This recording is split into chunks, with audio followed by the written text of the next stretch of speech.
Binat din. Kaya. Nalang po. Sabi sa mga sa picture mo po, yan sa bagong baryo. Sige nga. Sige, lola din sa kanya, ano? La. Hindi, gusto namin elder kasi. Elder muna. Elder muna, ano?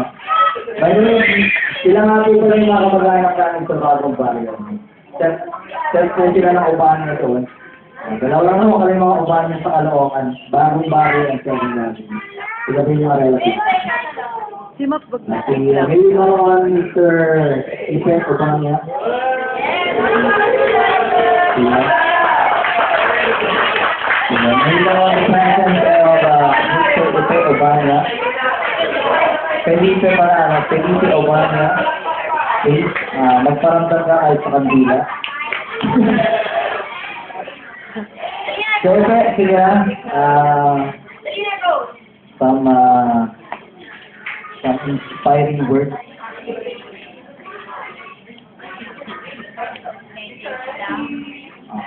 Message from them.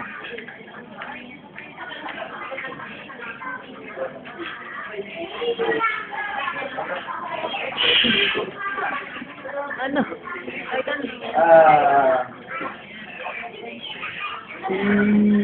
Ate Erin, every time na may okasyon sa bagong barrio, lagi siyang doon. At lagi siyang magaling siyang makuwenta. Gusto mo kontakin natin ngayon? Kontakin mo ba? Ayun, basta every time na lagi may okasyon sa bagong barrio, lagi namin tayo sumaakahan. Sa lahat ng mga pinsan namin, siya yung pinaka-close sa bagong barrio. Dahil sa yung lagi namin talaga siya matatawagan sa akin. Ayun, mamimiss ka lang natin ayun. Last year, yun, nagkita kami last year sa Lukban, diba? Yun, nagkagalutan pa kami. Tapos, December, yun, nakita ko siya na iba na, makayabot ako sa kanya kung bakit siya na yun, so bakit ganun na sa kanya every time na may pahinga sa Lukban, yun, doon kami nagkikita. Kaya lang, kung tumamit si Tim, hindi na kami nagkikita. Hindi na kami nagkikita sa Lukban. Kaya, yun, wala na. Ayun, mamimit ka namin. Magkikita na kayo na atin yan. Ito magkakita mo ba? Bahata ka na. Magkikita na kayo na atin yan. Thank you. Salamat po, Melike. Touching words naman. Susunod namin tatawagin yung mga natalaga kayo na nalilit sa Caloocan. Tatawagin na muna namin si Ate Lita. Ate Lita! Hindi pwede.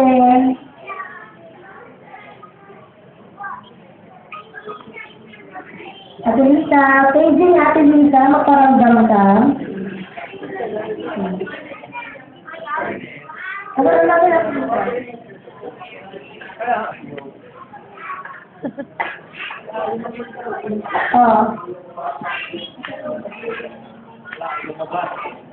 Ate Jo, gugulin muna natin dito sa side na to, si Allen, o kaya si Jared.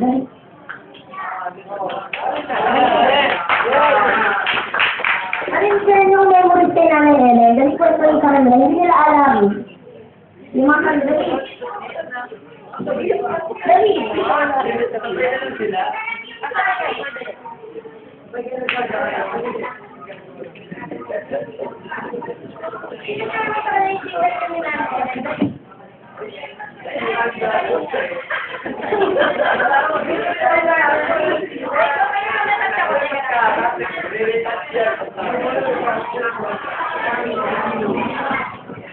magandang gabi po sa inyo lahat.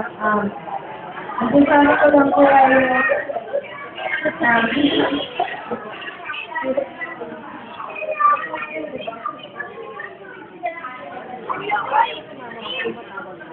magandang gabi po ulit. Masasabi ko lang po kay Tita, mabalik po siya, grabe po talaga. Siya po po ang sweet niya po. Ang sweet niya po, Tita. Kasi po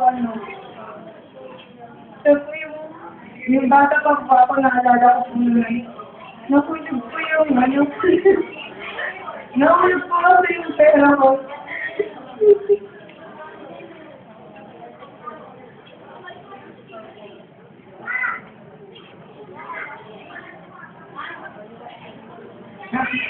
Nakulog po kasi yung pera ko sa Nasadahin po kasi siya ng location po nun. Bali, namimigay po siya ng pera. Nalaglag po yung akin. Sabi niya, huwag ko daw pong pulutin kasi marami na po yun. Binigyan na lang po niya ako ng pera. Tapos, sinuruan niya po ako, siyempre po, di ba bata? Sinuruan niya po ako paano yung mangulangot. Kasi po, di ba pag bata po, ito nga po yung gamit kasi hindi ko alam kung ano yung tamang paggamit kung anong gagamitin mo sa iyo mo eh. Kaya ko po natutunan yung ito dapat pala yung paggamit. Ito siguro pala yung tamang paggamit ng gano'n. Kasi nga po lalaki po yung botol sa kulong. Sabi po every reunion po namin, lagi po siya present. Kasi po January 1 po lagi yung reunion ng babae niya. Kahit kung malayo po sila, lagi po siyang present. Ang muling kita ko na lang po sa kanya yung kita ko po sa kanya yung pumunta po siya sa internet. Nakita ko po siya yung payat sa nga po. Sabi ko sa kanya di ba, kailangan nyo? Maguhulog daw po siya. Hindi ko na po siya pinapila. Sabi ko dyan ka na lang po. Hindi ko po siya na-entertainment kasi po may ginagawa na po ako noon. Ganun, may sakit na po pala noon. Tapos, yung pagkakita ko po sa kanya, bigla pa ako tumawag sa lola ko na namin po si Tita Elena. Sabi niya, anong ginagawa? Sabi ko, may inaasikaso ata sa SM. Sabi niya, asikasuhin mo. Tapos, yun lang po yung huling tita ko. Tapos, malalaman ko na lang po. Malalaman na lang po namin na wala na po pala. Hindi lang po namin natalang sa hospital. Kaya yung sabi ko, mamimiss ko po siya ng sobrang ang big na pong tao. Hindi po, yun nga po, hindi po siya nakakailang lapitan kasi hindi ka po niya dededmahin. Kaya tita, mahal ka po namin, namimiss ka po namin.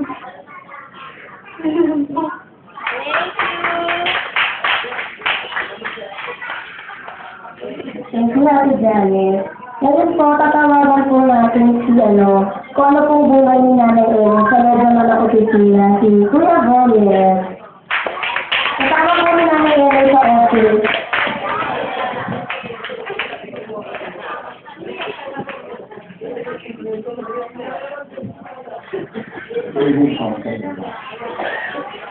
Ganun po sa atin, sa amin kasi sa opisina, ganun palagi masaya. Alam niyo, pagdating na sa opisina, siya yung pag dumating siya, masaya kami lahat kasi palagi siya yung magpapatawan sa atin. Kahit may problema na sa pamilya niya, hindi niya pinapakita yun kasi siya yung magaya palagi. Kailan po kami naging malapit na bago kami mag-retire. Kasi siya yung wala lang sa kanya, everything is normal. Everything is happy. Sa kanya wala yun. Kahit may problema siya sa pamilya niya, sinasabi niya sa amin. Pero pagdating sa amin, wala lang. It's because you're very love to everybody. yung smile niya, yung pagiging masayahin niya. Ano lang, wala problema yun. She was always a happy person. Kahit may problema siya sa pamilya niya, sa kanya wala lang. Sinishare niya kung ano yung problema niya, pero sa kanya, ang disposition niya is everything is normal, everyday, tuloy-tuloy lang. Ganun lang yun sa kanya. Tapos, meron ako sa kaibigan ko. Sabi sa kanya, pwede bang mag-online yung nanay ko? Kasi namatay yung nanay niya. Sabi ko, pwede bang ito na yung nanay ko? Sabi niya, oo naman. Sabi niya, ganun pa ka-open sa amin. And then I remember, pumunta kami ng Baguio. Si ate, at saka si kuya. Sa kanya wala problema eh. She shared everything o ano mang meron sa kanya. She shared everything sa amin na wala akong masabi sa kanya. Talagang wala talaga sa lahat ng magagaling kaibigan ko. Sa yung she shared her love, her happiness na walang katalit. Doon ako bumili sa kanya. Kaya nung ako nung sinabi sa akin ng kaibigan ko kung nasa hospital siya, hinahanap na kayo. Na hindi ko expect na gano'n kami naging close sa kanya. Kasi, a friendship kasi is never measured financially. It's what you give, it's the love and the respect that you give to the person na walang kapalit. And gano'n siya. Kaya, sabi ko, wala naman ako pwede ibigay kung hindi gano'n siya. Gano'n sa pag-isa. Kaya sabi ko, tuwing tinibignan ko na lang yung mga pictures na doon sa mga Facebook na pinapadala sa akin, umiiyak ako. Kasi sabi ko, she was a mother, she was a friend, she was a sister to us. Na hindi ko pwede ipagpalit yun kahit saan man. Yun lang po. Ate Ellen, mahal na mahal ka namin. Sabi ni Ate Ben, makikita pa rin daw kayo. Makikita pa rin tayo. Yun lang yun. Salamat po.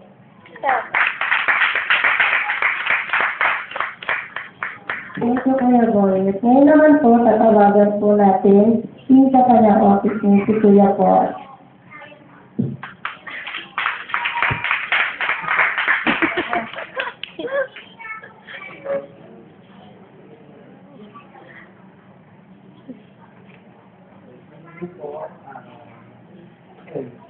Actually, yung project na naman yung parents ko. Because nila lang kami, for my 7 years still, RSBS, something. Nag-dito a year before tayo mag-retire. Tapos, ang project ceremony ko with Tita Ellen kasi every time nakasakay kami sa lupa. Kasi lagi hindi niya ako pinag-mabala. Tapos, kasi ako yung pinakabata sa group eh. Imagine na kasama ko lahat nanay. Tapos, ayun, basta yung hindi niya makain, binigay niya sa akin. And sabi ko nga, ayun, sinabi ni Sir Bo kanina, when my mother died last 2008, tapos nalibak sa RSBS, sabi sa kanya, hindi ako pwede kung siya lang yung maging nanay ko. Ayun, sabi niya, oo naman. And syempre, kahit na medyo nangyayari din ako for my mom, napunan niya din kahit pa paano kasi yun nga, pag nasa office, syempre, lagi. Tapos, ito ka din yung sabi sa Bonya, sobrang masayahin. Hindi mo siya makikita may problema. Parang lahat ng problem, tatawanan lang niya. Sabihin niya, kumain na yan tayo sa kanya. Hindi kumain si Tita Ellen. Ayun. Tapos, yun, sobrang generous, sobra. Yung pag-alam yung, kahit di ka mag-ingin ko din ako, ito na. Ganon siya. And then, yun nga, For me, she was my best mother, I guess, and best friend. After Turbo, Ate Lee, and Ate Beth. Tapos sa Ate Lee, talagang naging nanay ko siya sa office. Okay, yun lang po. Thank you. And thank you for everything, and we will surely miss you.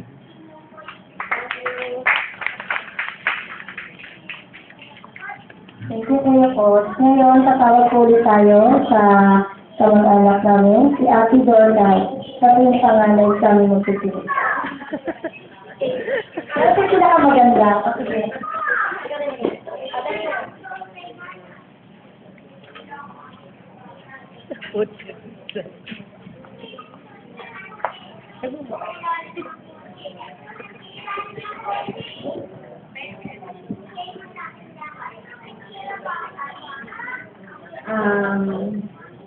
Hindi ko alam kung anong sasabihin ko. Pero, si Tita Ellen, siguro nung bata ako, parati akong kasama yan sa RSBN. Kaya halos lahat ng taga-roon, kilala ko. Si Tita Ellen, hindi maramo. Teka muna. Dahil dito.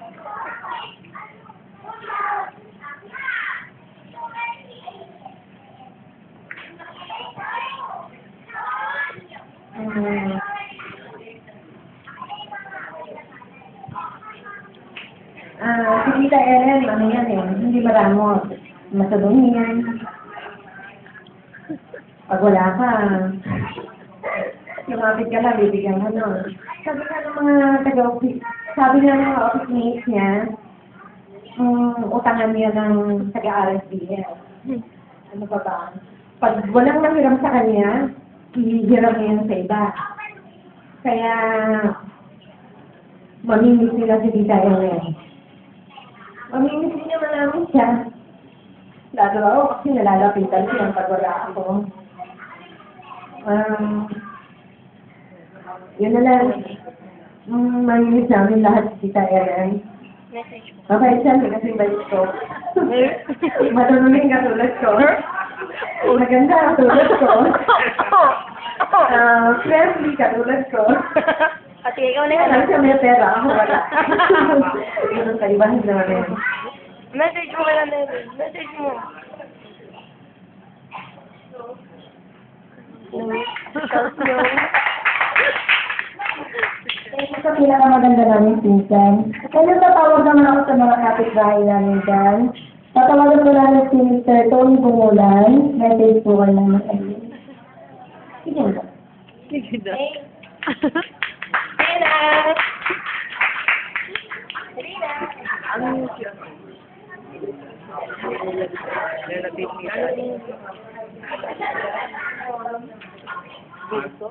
Dito?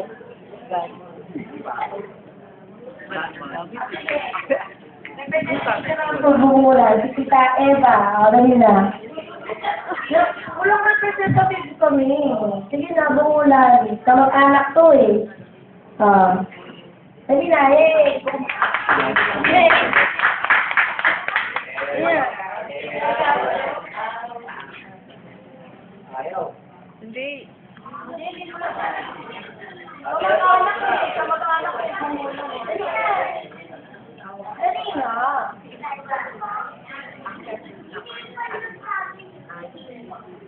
Ano si Nara Ellen as neighbor?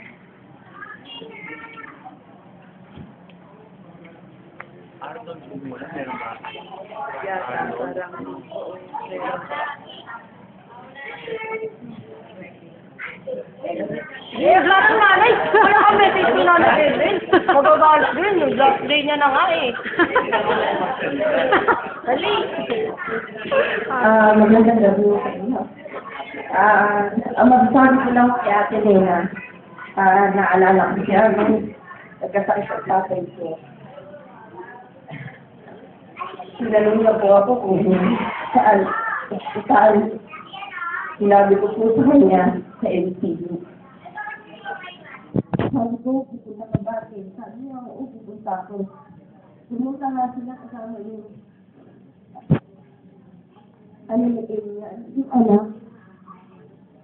Tapos, nalaman ko pumunta sila doon. Tapos, tinanong ko tatay ko, ay, nagpunta ba si Ate Lena dyan? Oo, sabi niya, nagbigay pa nga ng 500. Sabi, magpagaling daw. Magpagaling daw dyan. Kaya, kahit hindi na masyado siyang napapansin, mabait naman po si Ate Lena. Kaya, Ate Smith, sila magkakapatid. Kaya, nagpapasalamat kami kay Ate Lena. Magandang gabi sa inyo. Si Lena, pakisabi niya ng pangalay ko. Kamusta siya? Mga lolo ko. Thank you, sir.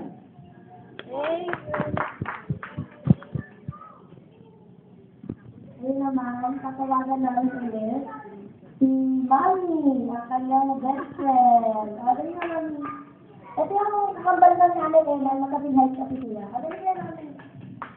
Kasi ni Mami, wala na daw siyang best friend. Wala na daw siya kasama sa palengke.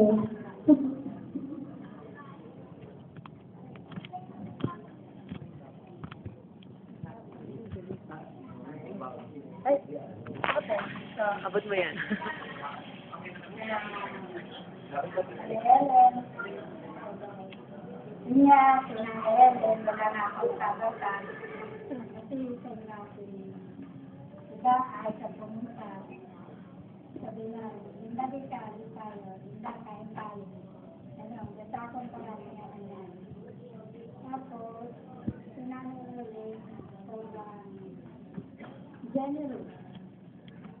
Lahat ang gusto niya lahat maano na eh, mag-release niya.